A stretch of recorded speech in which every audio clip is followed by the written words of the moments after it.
With the Biotech in a Box program, they're able to actually do 3 labs this year from that program.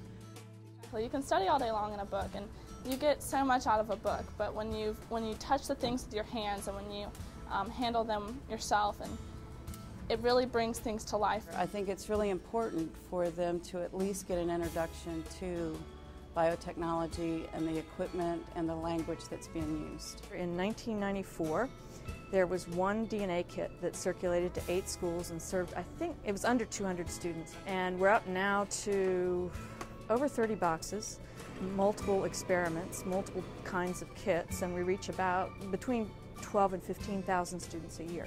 I always enjoyed science in high school. I actually got to take part in the Biotech in a Box program. We borrowed the DNA Biotech kit, and we added some stuff for like fingerprinting and hair analysis and stuff like that. The equipment itself was more interesting to me because on a high school budget we had never seen anything like that before, so it was a real thrill to get to work with some college level materials. It made you feel like a grown-up, honestly.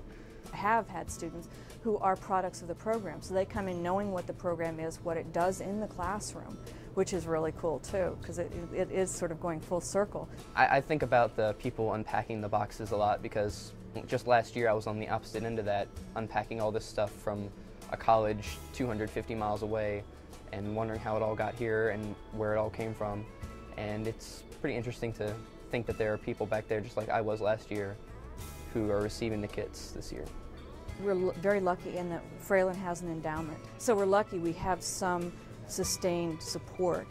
We've recently received a grant too from VA Bio, and that has enabled us to update our equipment and provide several more kits to meet the demand around the state. But sort of at a plateau now. We can't expand the program much beyond what we have without additional support. Without the free equipment, my students would not be prepared. And I think the quality of the education that I would give them would be less than I would be satisfied with. If I didn't have the availability of the Biotech in a Box, I would have big holes in my curriculum. And I'm not sure financially how I would be able to subsidize that. We did a lot with what we had, but there was just something beyond it that we could never reach that we were able to when we got these Biotech in a Box boxes.